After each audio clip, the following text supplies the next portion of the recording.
डायन और भूतनी तीनों उड़ते हुए जाकर डायन घर की छत पर बैठती है, चुड़ैल घर के अंदर घुस जाती है और भूतनी पानी में उतरकर मणिमाला के रास्ता रोकती है। बारिश कब रुकेगी? धीरे धीरे बाढ़ का पानी बढ़ता ही जा रहा है, पूरा गांव पानी में डूब चुका है। माँ, मुझे बहुत भूख लगी है, कुछ खाने को दो ना। ऐसी बाढ़ में इस तैरते हुए बांस के घर पर मैं कैसे खाना बनाऊं? इस बांस के घर पर चढ़ते वक्त जल्दबाजी में दाल और चावल के अलावा और कुछ खाने को नहीं ला पाई। अब तुझे खाने को क्या दूं? भूख से तरसते हुए बाढ़ के पानी से उलझते हुए इस तैरते बांस के घर में बैठे धीरे धीरे वो आगे बढ़ने लगे और मणिमाला जल पड़ी बांस के घर की रस्सी खींच रही थी। अब क्या करूं? हमें खाना कहां से मिलेगा? जिंदा रहने के लिए कुछ तो खाना पड़ेगा। मुझे भी बहुत भूख लगी है, मैं भी भूखी हूँ, लेकिन इस बार में सारा खाना नष्ट हो गया है। जतिन मणिमाला की बात सुनकर उससे पूछता है, अच्छा जलपरी, तुम क्या खाती हो और तुम्हारा असली घर कहाँ है? हमारा भोजन है सामुद्रिक फल, फूल और पत्तियाँ, लेकिन वो सब नदियों में नहीं मिलते, इसीलिए हम नदी में रहने वाले मछलियाँ, सीपियाँ खाना सीख गए हैं। अच्छा, तो तुम समुंदर में रहती हो, लेकिन तुम्हारा परिवार कहाँ है? तुम वापस समुंदर नहीं जाओगी? पता नहीं वो अब कहाँ है। हम सब समुद्र राज्य लौट ही रहे थे कि तभी एक जोरदार तूफान आ गया। नदी के पानी में पेड़ का एक बड़ा सा डाल टूटकर गिर पड़ा और उसी में मैं घायल हो गई। मणिमाला जलपरी की ऐसी बातें सुनकर तितली उससे पूछती है, जलपरी मणिमाला, फिर क्या हुआ? मैं तैर नहीं पा रही थी। नदी के किनारे मैं अपने पति और बेटी के साथ खड़ी थी, लेकिन लगातार बारिश के कारण नदी में अचानक बाढ़ आ जाती है। तब मैं खुद को संभाल नहीं पाई और परिवार से बिछड़ गई। बहते हुए आकर मैं एक टहनी पर अटक गई। तभी तुम्हारे पिताजी आकर मुझे बचाया। चिंता मत करो जलपरी, तुम अपने परिवार से जरूर मिलोगी। मेरा पति तुम्हारी मदद करेगा। तभी बारिश थोड़ी रुकती है और उनके गाय कपिला जोर से रंभाने लगती है। जब कपिला को दूध देने का समय होता है, वो इसी तरह रंभाती है। अब हम कपिला का दूध पीकर थोड़ी भूख मिटा सकते हैं। हाँ भाग्यवान, ये तुमने बिल्कुल सही कहा। लावण्य दूध की बाल्टी लेकर उसी तैरते बांस के घर में गाय का दूध निकलने लगती है। वहीं दूसरी ओर बहुत दूर एक अनजान जंगल के पास एक नदी में। तू चिंता मत कर बेटी, मैं तेरी माँ को जरूर ढूंढ निकालूंगा, फिर हम एक साथ समुंदर में लौट जाएंगे। मैं माँ के पास जाऊंगी, माँ कहाँ है? तभी ना जाने कहां से एक खतरनाक बाघ नदी के किनारे उनके पीछे आ जाता है और पेड़ की डाल पर बैठी टूनी चिड़िया ऐसा देखकर, बाघ, बाघ, तुम लोग हट जाओ, नहीं तो वो तुम पर झपट पड़ेगा। टूनी की आवाज सुनते ही हीरक कुमार को वो बाघ दिखाई देता है। वो तुरंत अपनी जादुई मोती से अपने चारों ओर एक सुरक्षा घेरा बना देता है।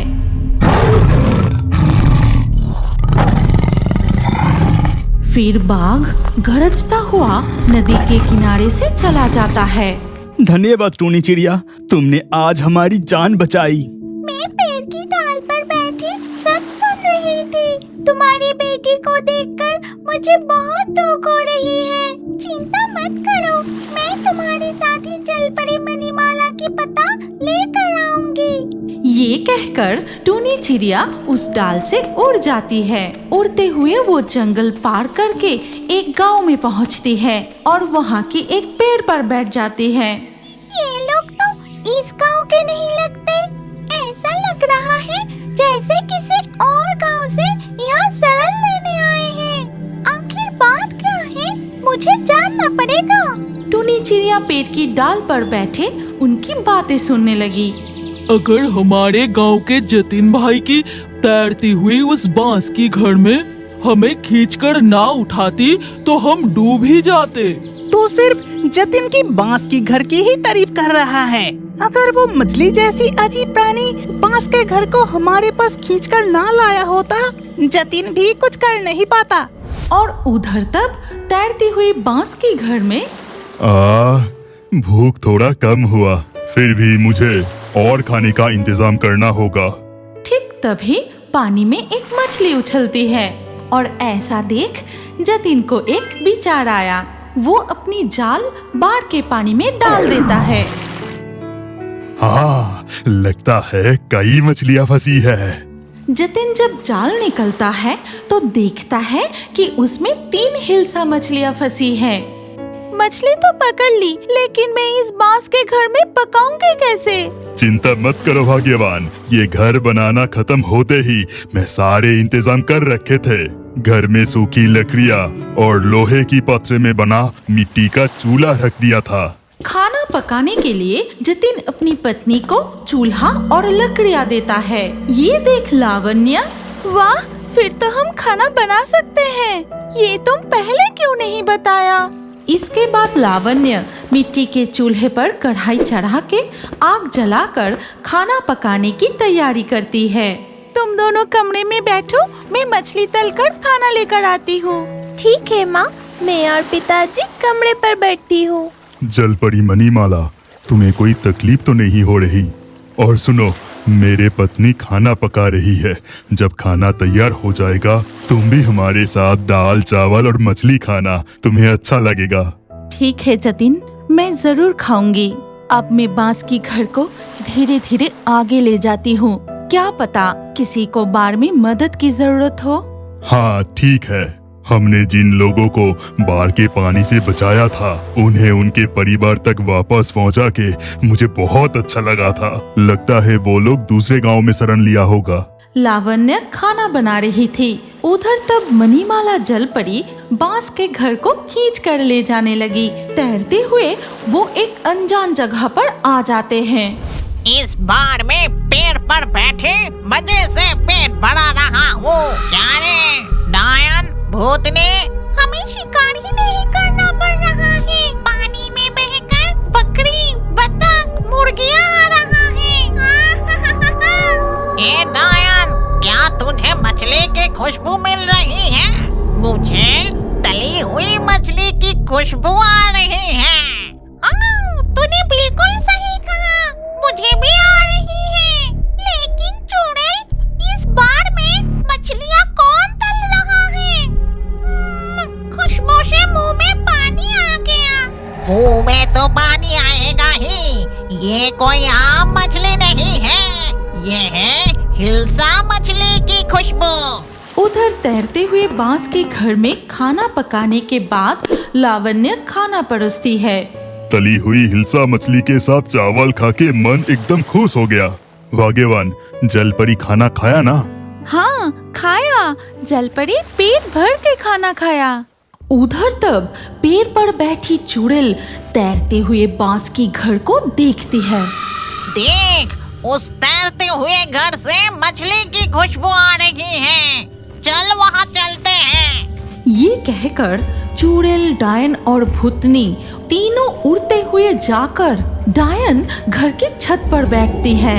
चुड़ैल घर के अंदर घुस जाती है और भूतनी पानी में उतरकर मणिमाला के रास्ता रोकती है।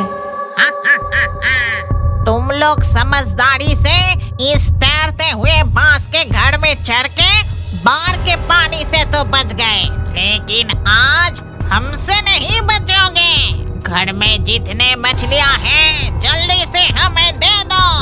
अरे बाप रे, ये तो चुड़ैल है, हमें कुछ मत करना। हमारे पास जितनी भी मछली है सारे दे देती हूँ। ए चुड़ैल, जरा इधर तो आ।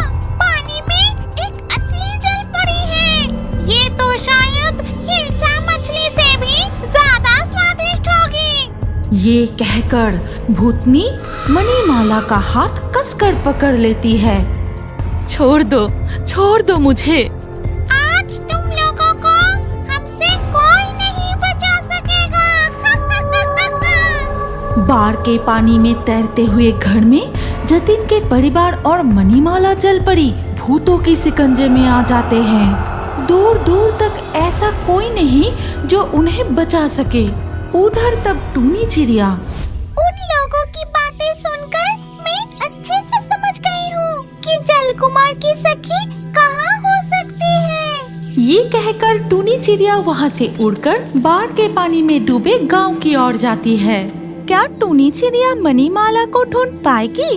क्या जतिन के परिवार उन भूतों से बच पाएगा? दोस्तों, अगर आप इस कहानी का अगला भाग देखना चाहते हैं तो कमेंट में नेक्स्ट पार्ट जरूर लिखिए। फिर इस कहानी का तीसरा भाग हम जल्द लेकर आएंगे।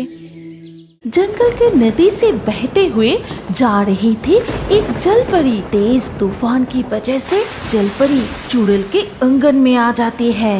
इसके बाद चुड़ैल हंसते हुए जलपरी को उठा लेती है। वो जलपरी को अपनी तालाब में छोड़ देती है। बाप रे बाप, मछली की पहरेदारी करते करते मुझे बहुत तेज नींद आ गई। मुझसे और बर्दाश्त नहीं होता, बहुत तेज नींद आ रही है। घर जाकर थोड़ा सो लेती हूँ। फिर चुड़ैल वहाँ से उठकर अपने घर सोने के लिए चली जाती है। इतनी गहरी रात में कहीं कोई भी नहीं है। आसमान में पूनम का चांद और बरसात का बादल तैरते हुए जा रहा है। ऐसे ही गहरी रात में घेंटू चोर लोगों के तालाब से मछलियाँ चुराने के लिए निकलता है। आज सुबह मैंने जंगल के बीच जो तालाब देखा था, आज उसी तालाब से मछली चुराऊंगा। तालाब के सामने जो घर है, लगता है कोई नहीं रहता। आज मुझे मछली चुराने से कोई नहीं रोक सकता। ये कहते हुए घेंटू चोर चुड़ैल के तालाब के सामने पहुँचते ही वो अपना जाल लेकर चुड़ैल के तालाब में फेंकता है। फिर जाल को ऊपर खींचते ही अरे, ये तो बहुत बड़ी बड़ी मछलियाँ हैं। इस तालाब में इतने दिनों से था, किसी ने नहीं पकड़ा। लेकिन आज तो मेरी लॉटरी लग गई। मैं जल्दी यहाँ से भाग जाता हूँ, नहीं तो कोई मुझे देख लेगा। ये कहते हुए घेंटू चोर मछलियाँ और जाल को लेकर वहाँ से भाग जाता है। फिर सुबह होते ही चुड़ैल जब नींद से जागी तो बाहर आके देखा, ये क्या, मेरे तालाब से मछलियाँ बाहर कैसे आए? आज तो बारिश भी नहीं हुई जिससे तालाब से मछलियाँ बाहर आ जाएगी। अरे, यहाँ तो तालाब का कुछ कचरा भी दिख रहा है। लगता है कि ये जाल से निकला होगा। आखिर हुआ क्या, देखना पड़ेगा। चुड़ैल अपनी दिव्य दृष्टि से तालाब के पानी के अंदर गहराई तक देखती है। अरे, ये मैं क्या देख रही हूँ? किसी ने मेरी पूरी तालाब खाली कर दिया है। तभी चुड़ैल थोड़ा आसपास ढूंढते ही उसे दिखाई देता है, ये क्या?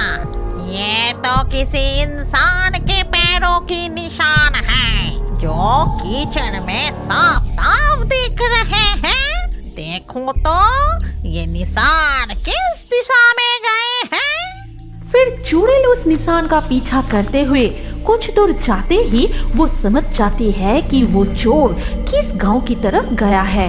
फिर अपना रूप बदलकर गांव के अंदर जाके देखती है। अरे भैया, बहन जी, ले जाओ ले जाओ, बस कुछ ही मछलियाँ बची हैं। जो ये मछली खाएगा वो भाग्यशाली होगा। अच्छा, मछली खा के भाग्यशाली होंगे? मैं इन मछलियों को देखकर ही पहचान गई कि ये मेरे तालाब का है।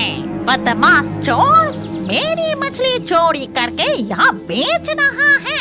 रोक, मैं तुझे नहीं छोड़ूंगी।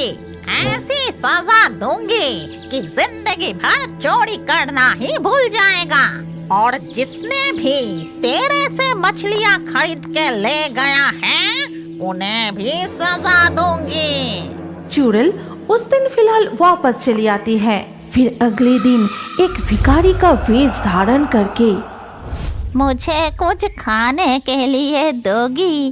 थोड़ी तली हुई मछली मिल जाती तो बहुत अच्छा होता। अब तो ज्यादा दिन नहीं बचूंगा। मरने से पहले ये आखिरी इच्छा मछली खिला के तू पूरी कर दे बेटी। अब ऐसा मत कहिए, अब बैठिए, मैं अभी लेकर आती हूँ। बेटा तुम यही खेलो, कहीं मत जाना, मैं अभी आई। जैसे ही वो औरत अंदर जाती है, चुड़ैल उस बच्चे को उठाकर जादू से मछली बना के अपने थैले में भर लेती है। इसी तरह चुड़ैल पूरे गांव में घूमते हुए गांव के सारे बच्चों को मछली बनाकर अपनी थैली में भरने लगती है। अब समझ में आएगा मेरे तालाब की चुराई हुई मछलियाँ खाने का क्या अंजाम होता है। फिर चुड़ैल जंगल में वापस आकर अपने तालाब के पास जाते ही वो असली रूप में आ जाती है। इसके बाद वो अपनी थैले से मछली बने बच्चों को तालाब में छोड़ते हुए कहती है, जाओ अब तालाब में रहो, अभी तो तुम छोटी मछलियाँ हो, इसीलिए पानी में छोड़ रही हूँ। जब बड़ी मछलियाँ बनोगी तो मैं रोज एक एक को पकड़ूंगी, काटूंगी और तल के खा जाऊंगी। हमें छोड़ दो, हमने तुम्हारा क्या बिगाड़ा है? क्यों हमें मछली बना दिया? हमें घर जाने दो, मुझे अपनी माँ के पास जाना है। माँ के पास? पिताजी के पास जाना है? जब मेरे तालाब के मछलियाँ खा रहे थे तब तो याद नहीं आया। अब तुम मछलियाँ बनकर मेरे तालाब में रहोगी और जब बड़ी हो जाओगी तो मैं तुम्हें खाऊंगी। किसने तुम्हारे तालाब में मछली चुराए? हमने तो नहीं चुराए, फिर हमें क्यों मछली बना दिया? चुड़ैल और कुछ कहे बिना अपने घर की ओर चली जाती है। इधर मछली बने छोटे बच्चे तालाब के अंदर रोने लगते हैं। उधर तब कोई है इधर, मेरे बेटे को किसी ने देखा है, कोई मेरे बेटे को ढूंढ दीजिए, वो मुझे कहीं नहीं मिल रहा है। मुझे भी अपनी बेटी नहीं मिल रही है, वो कहाँ गई होगी? पूरे गांव में एक भी बच्चा नहीं है, सारे बच्चे एक साथ कैसे गायब हो सकते हैं? अब क्या होगा? हमारे गांव पर ये कौन सा अभिशाप आ गया? गांव के चारों तरफ से रोने की आवाज आने लगती है। सभी चिंतित और बहुत डरे हुए हैं, समझ नहीं पा रहे हैं कि क्या करें। तभी आसमान में काले बादल छा जाते ही जोरदार बारिश शुरू हो जाती है। देखो, मुझे लगता है कि हमसे जरूर कोई गलती हुआ है, जिसके वजह से भगवान इतने नाराज हुआ है। बिल्कुल सही कह रहे हो काका, न जाने किस अभिशाप का फल सबको भुगतना पड़ रहा है। इतनी रात को इस तूफान और बारिश में हमें क्या करना चाहिए, कुछ समझ नहीं आ रहा। चलो हम सब मिलकर भगवान से प्रार्थना करते हैं कि हमसे जो गलती हुई है उसे माफ करके गांव के सारे बच्चे को वापस लौटा दें। हाँ, आपने बिल्कुल सही कहा। चलो सब हम भगवान से प्रार्थना करते हैं। इधर बारिश और तूफान और तेज होते ही जा रही है, जैसे पूरी दुनिया अभी पलट जाएगी। जंगल के सारे पेड़ हिलने लगते हैं, तालाब का पानी, नदी का पानी उथल पुथल करने लगता है। ऐसी स्थिति में जंगल के नदी से बहते हुए जा रही थी एक जलपरी। तब जलपरी तेज तूफान की वजह से चुड़ैल के आंगन में आ जाती है। बाप रे बाप, ये कैसी बारिश और तूफान आ गया है। ऐसा लग रहा है कि तालाब का सारा पानी बहकर मछलियाँ भाग जाएगी। आज पूरी रात तालाब के किनारे पहरा देना पड़ेगा। ये कहते हुए चुड़ैल घर से बाहर आते ही देखती है, अरे ये क्या? एक जलपरी ये मेरे आंगन में कैसे आ गई? मुझे भी समझ नहीं आ रहा है।